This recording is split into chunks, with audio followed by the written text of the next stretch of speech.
Hello, and welcome to the Art of Leading, captivating leadership narratives, all part of the stuff that growth is made of. I'm excited to introduce you to Jaime Raskulinecz. Hopefully, I got that right.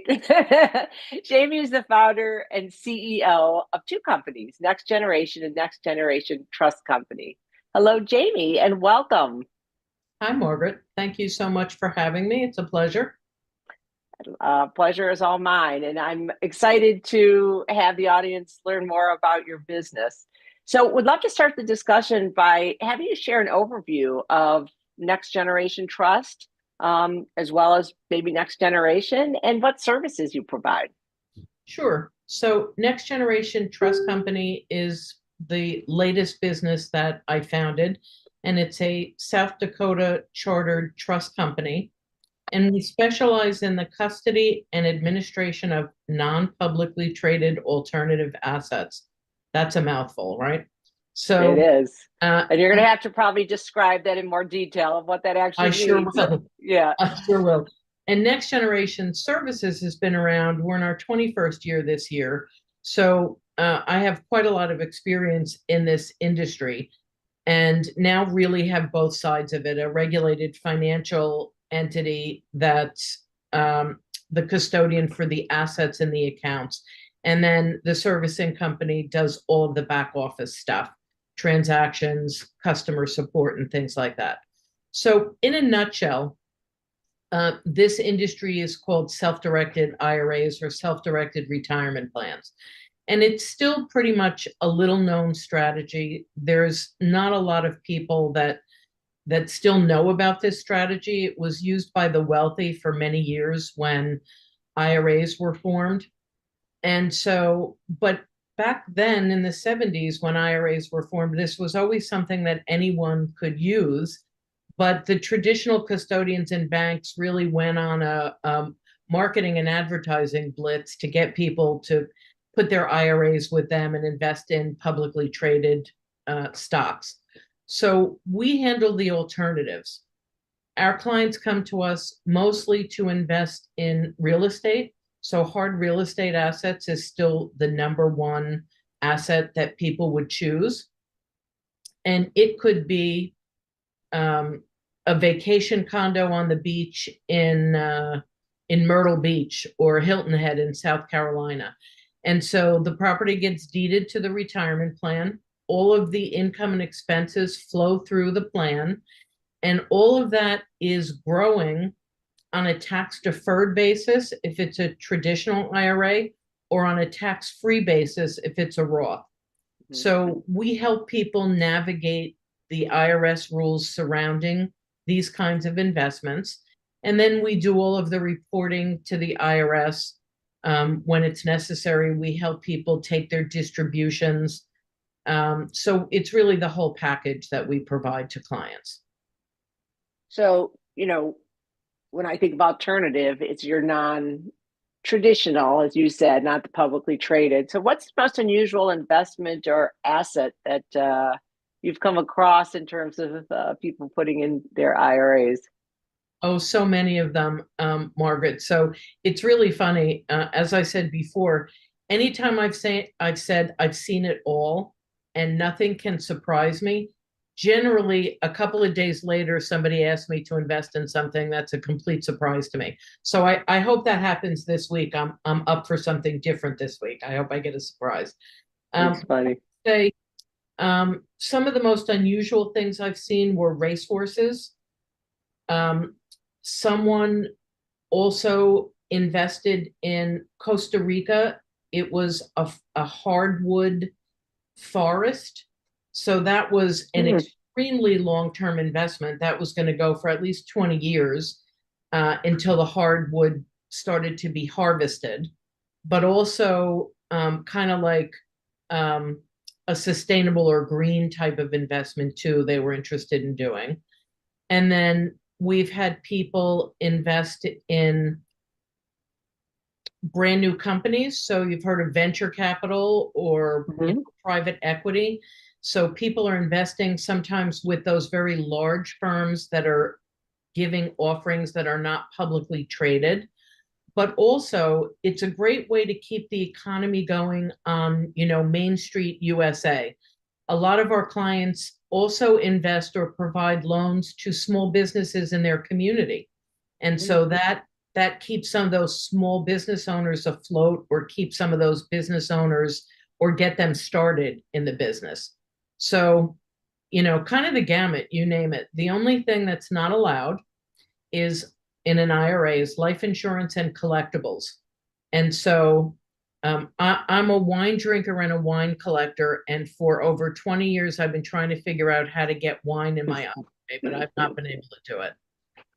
That's so funny. And then the other topic we talked about just earlier is cannabis, of course, because it's not federally approved, and you can't go through the banking system anyway. So, well, that's so interesting. Thank you for sharing that. So, Jamie, I would love to for you to share a little bit about your own leadership journey and how did you get involved in this business 20 years ago, and where you've come from that it's gotten you to your current role. Sure. So I'll condense the first part of my career, because I think I've had 3 careers now. So when I was much younger, I started out in healthcare, and I was a medical assistant. Then I went into medical office management and home care management, and I did healthcare administration for many years. And then I decided that, I really wanted to do something on my own. So soon after that, in the 90s, I went in with a couple of partners and opened a property management firm and got my real estate broker's license. And I actually still have that business. We've deliberately downsized to only one client, but I'm still a licensed real estate broker in New Jersey and still have the property management business. And so being in that business for a while, I thought that it would be prudent to have another line of income instead of just relying on property management. And I did a lot of investigating in a lot of different areas. And I happened to stumble across a gentleman at a real estate brokers conference who was in this exact business of self-directed IRAs. And so we developed a bit of a rapport over wine. Of course, this is going to be a recurring That's the theme. Margaret. So funny. So, we kind of connected over a love of, wine and talking about that. And then he started talking about his business and that he was looking for somebody to take over a territory in the Northeast. And it really intrigued me. And I did some more investigation. And lo and behold, 21 years ago, we made an agreement and I took over the Northeast Territory for self-directed retirement plans. And then about 3 years into our arrangement, he had a national network of offices. There were about 20 of us. And about 3 years into the arrangement, I thought it would be best for me to go out on my own again, another recurring theme.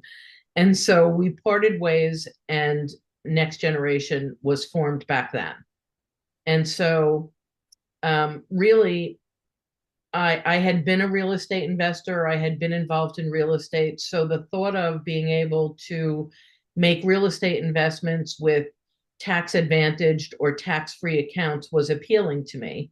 And so that really piqued my interest when he spoke about it. And 21 years later, here we are. I have never been in a job this long before. So I think that's a testament to how interesting the field is and how, different things happen every day and different challenges to keep you interested and excited in it. Well, and you also sound very entrepreneurial. So those changes on a regular basis would be important to keep you interested. Exactly. Otherwise, I'd be on to the next thing. Yeah. Well, thank you for sharing that. If you were to go back in time, Jamie, what advice would you give your younger self? Oh, gee.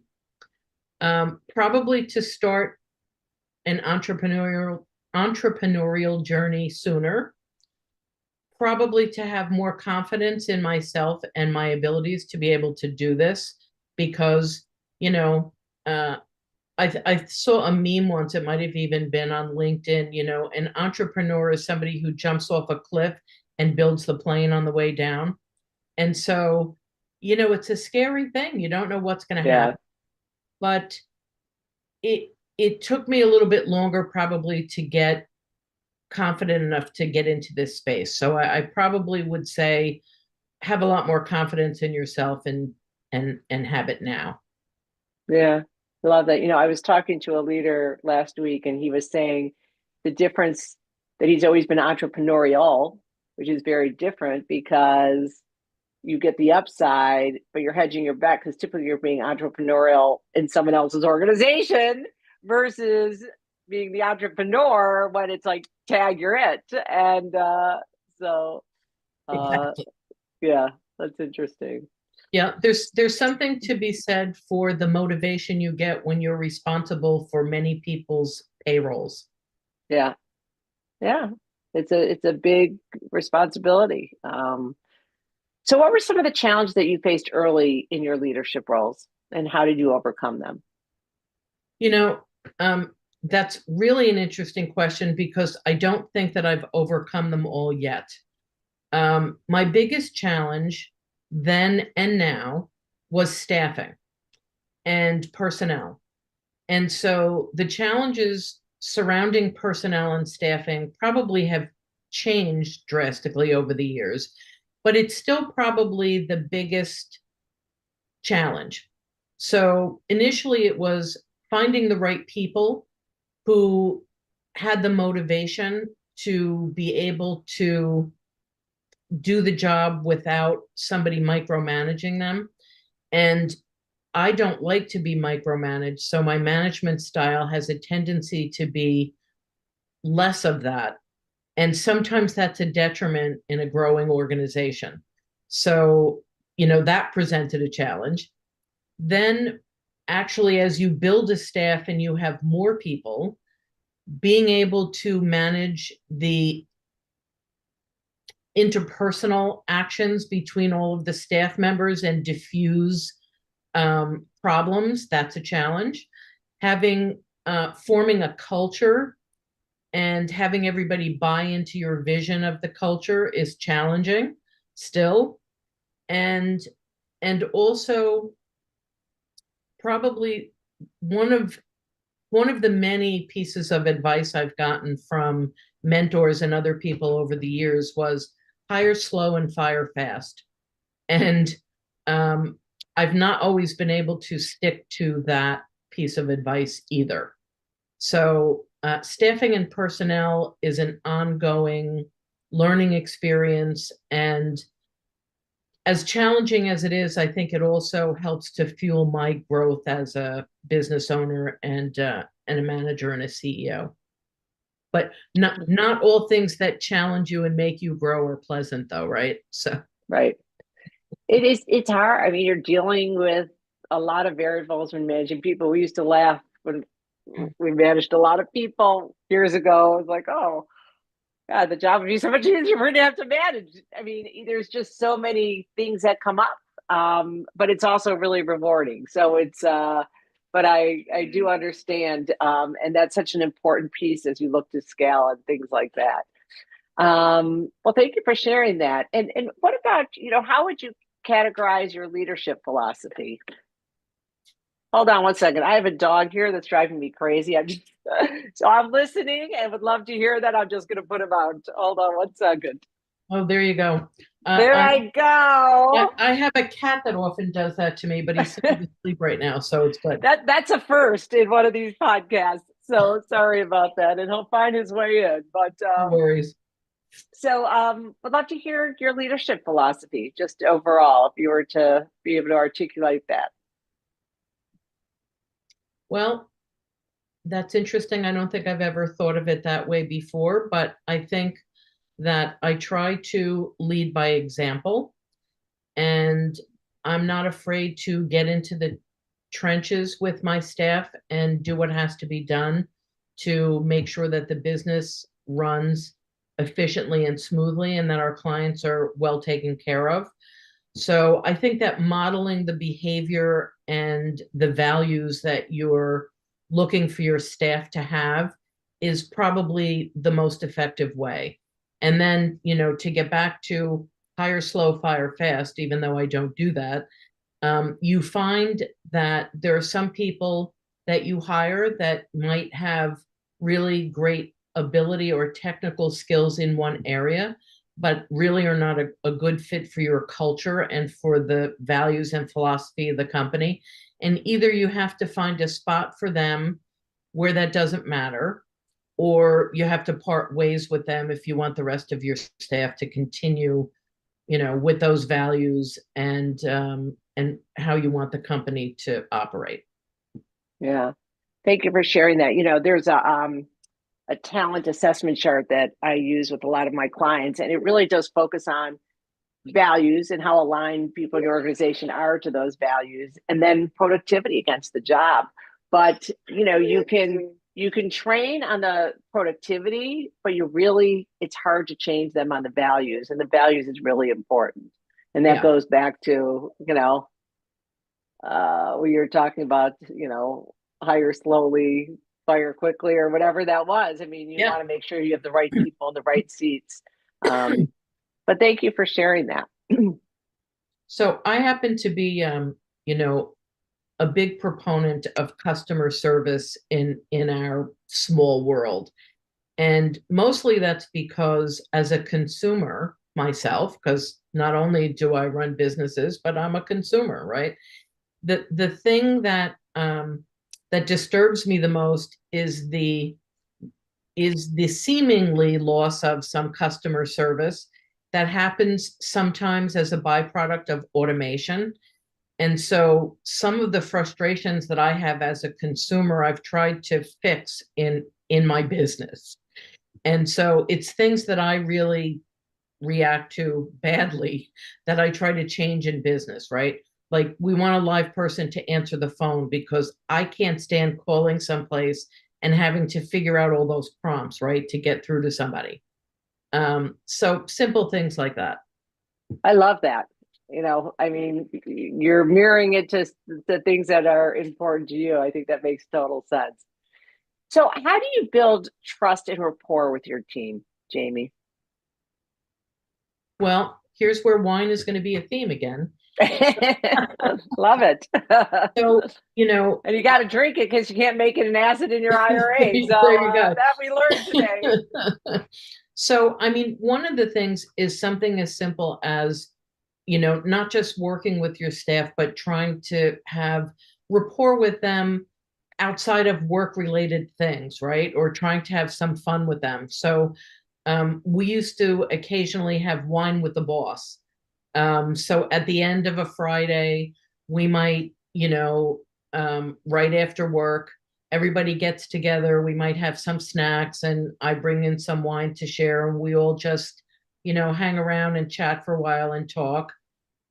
Just the other day, one of my staff members had a milestone, and we all went out after work for kind of a happy hour. So, and I hadn't really done that with the staff in a while, and I don't think the staff had done that in a while. So it really was a great reminder of how much I actually really like my staff. I like them all, and how we get along outside of work too. So those things, I think, trying to be on a personal level with them, having fun with them, as well as to understand what some of their challenges are, and sometimes personal challenges, and try to work through those challenges with them while they're still able to do their job at work.